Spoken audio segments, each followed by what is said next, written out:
Hello everyone, welcome to global view point. और यहाँ हम डिस्कस करते हैं लेटेस्ट ग्लोबल और इंडियन न्यूज़। तो आज जो न्यूज़ हम डिस्कस करेंगे वो क्रूड ऑयल यानी कच्चे तेल के रिगार्डिंग है, और ये कैसे इंडियन इकोनॉमी को इम्पैक्ट करता है और इंडिया की कितनी ग्लोबल इम्पोर्टेंस है अपने क्रूड ऑयल बाइंग पावर की वजह से। तो आप लोग जानते होंगे कि दुनिया में क्रूड ऑयल के प्राइसेस काफ़ी बढ़ चुके हैं। लगभग $70 पर बैरल पे पहुंच गए थे, लेकिन अभी $63 पर बैरल पे वापस थोड़े नीचे तो आए हैं। एंड इंडियन पेट्रोल प्राइसेस और डीजल प्राइसेस भी इसकी वजह से बहुत बढ़ चुके थे। तो करीब एक महीने पहले इंडियन ऑयल मिनिस्ट्री ने ओपेक नेशन से रिक्वेस्ट करी थी कि वो ऑयल प्रोडक्शन पर जो रिस्ट्रिक्शंस ओपेक कंट्रीज ने लगाई हैं उसको थोड़ा कम करें, ताकि ऑयल प्रोडक्शन का सप्लाई बढ़े और प्राइसेस थोड़े कम हो। और ओपेक, आपको मैं बता दूं कि ओपेक होता है organization of petroleum exporting countries, जो एक इंटर गवर्नमेंटल ऑर्गेनाइजेशन है 13 कंट्रीज की। और ये 14 सितंबर 1960 में बगदाद में बनी थी, बगदाद जो इराक में है। और अभी 1965 से इसका हेडक्वार्टर वियना ऑस्ट्रिया में है। ऑल्दो ऑस्ट्रिया तो एक ओपेक मेंबर स्टेट नहीं है, लेकिन इसका हेडक्वार्टर्स ऑस्ट्रिया में है। अब ये देखिए कि India third largest oil importer है दुनिया का, इसलिए ऑयल प्राइसेस काफ़ी मैटर करते हैं इंडियन इकोनॉमी के लिए। इंडिया एवरेज बेसिस पर करीब 150 मिलियन बैरल्स से ज़्यादा महीने में ऑर्डर कर लेता है, या फिर ऑलमोस्ट 2 बिलियन बैरल्स एक साल में इंपोर्ट कर लेता है। तो अगर $10 का भी ऑयल प्राइस में फ़र्क आता है तो हम कह सकते हैं कि इंडिया का बिल $20 बिलियन तक इससे इफेक्ट हो सकता है। तो अभी रिसेंटली जो है इंडिया का second largest supplier United states बन चुका है ऑयल का, और सऊदी जो है वो फोर्थ नंबर पे पहुंच गया है। सऊदी पहले सेकंड हुआ करता था। एंड इंडिया जो है वो ओपेक को काफ़ी टाइम से कह रहा है कि आप सप्लाई अपने रोको मत, सप्लाई को अपना जारी रखो ताकि ऑयल प्राइसेस इतने ज़्यादा ना बढ़ें। और सऊदी ने वॉलंटरली काफ़ी ज़्यादा ऑयल प्रोडक्शन में कट्स किए हैं, जिसकी वजह से ग्लोबल प्राइसेस काफ़ी ज़्यादा बढ़े हैं।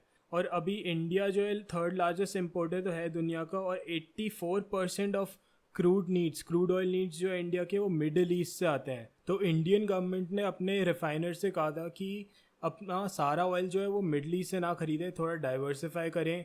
और अभी फरवरी 2021 के डेटा के अकॉर्डिंग जो हमारे टॉप 5 ऑयल सप्लायर्स हैं वो है Iraq, USA, Nigeria, Saudi Arabia और यूएई।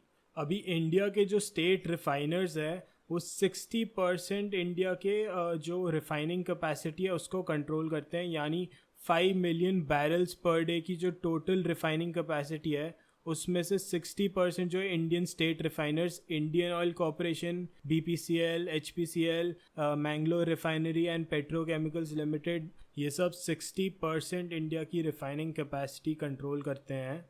अभी ये देखिए कि इंडिया के ऑयल मिनिस्टर जो है धर्मेंद्र प्रधान, उन्होंने बोला है कि अफ्रीकन नेशन जो है वो काफ़ी बड़ा रोल प्ले कर सकते हैं इंडिया के डाइवर्सिफिकेशन में। तो इंडिया जो है वो long term oil supply deal Guyana जो एक कंट्री है उसके साथ साइन करने का सोच रही है, और रशिया से भी इंपोर्ट्स बढ़ाने की सोच रही है। और नाइजीरिया से तो वैसे ही हम काफ़ी ऑयल खरीद लेते हैं। तो देखिए अब इसकी वजह से सऊदी एनर्जी मिनिस्टर जो है प्रिंस अब्दुल अजीज़ बिन सलमान, वो कह रहे थे सऊदी अरामको जो कंपनी है वो थोड़ी डिफ़िकल्टी में तो आई थी क्योंकि कुछ पार्टनर्स की वजह से, ऑब्वियसली वो इंडिया की बात कर रहे थे। और जो इंडियन ऑयल मिनिस्टर है धर्मेंद्र प्रधान, उनने ये कहा था कि जो अपने सऊदी काउंटर पार्ट के एडवाइस के बारे में, जब उनने ये कहा था कि हमें अपने जो ऑयल हमने पहले ख़रीद लिया था कोरोना वायरस के टाइम, हमें वो यूज़ कर लेना चाहिए। तो इसके लिए धर्मेंद्र प्रधान जी ने ये कहा था कि जो इनकी बात है वो काफ़ी अनडिप्लोमेटिक है। और इस पर कुछ एनालिस्ट ने ये भी कहा था कि जो ऑयल के इश्यूज़ हैं वो बाकी स्ट्रेटिजिक इश्यूज़ या फिर बाकी स्ट्रेटिजिक जो रिलेशंस या टाइज हैं उस तक ना फैलें, और ये ऑयल तक ही रहे सीमित तो ठीक रहेगा। क्योंकि इंडिया और सऊदी के आप जानते होंगे काफ़ी अच्छे स्ट्रेटिजिक संबंध हैं। और सऊदी अरामको जो उनकी कंपनी है सऊदी अरेबिया की, जो वर्ल्ड की लार्जेस्ट कंपनी है बाय मार्केट कैपिटलाइजेशन, उनने 20% स्टेक रिलायंस इंडस्ट्रीज़ जो मुकेश अंबानी की कंपनी है उनमें भी ख़रीदा था, उनके केमिकल्स और ऑयल बिजनेस में ख़रीदा था। और वो एक पार्ट भी है जॉइंट वेंचर के, जो 1.2 मिलियन बैरल्स पर डे की कैपेसिटी की रिफाइनरी इंडिया में बनाने वाले हैं। तो आप ये देखिए, ऑल इन ऑल जो है इंडिया अगर थर्ड लार्जेस्ट इम्पोर्टर है दुनिया में क्रूड ऑयल का, अभी हम जो है 100 बिलियन डॉलर्स पर ईयर या फिर 120 बिलियन डॉलर्स पर ईयर के करीब क्रूड ऑयल इंपोर्ट कर लेते हैं। एंड 2040 तक हम करीब 250 billion dollars of oil import करेंगे, जो काफ़ी क्लियर सी बात है कि कोई भी ऑयल एक्सपोर्टिंग कंट्री इतना बड़ा बायर नहीं लूज़ करना चाहेगी। तो उनको ज़रूर सी ये बात है कि इंडिया के साथ अपने रिलेशंस अच्छे रखने पड़ेंगे, नॉट जस्ट इमीडिएट रिलेशंस लेकिन लॉन्ग टर्म रिलेशंस भी जो है वो भी बहुत अच्छे रखने पड़ेंगे।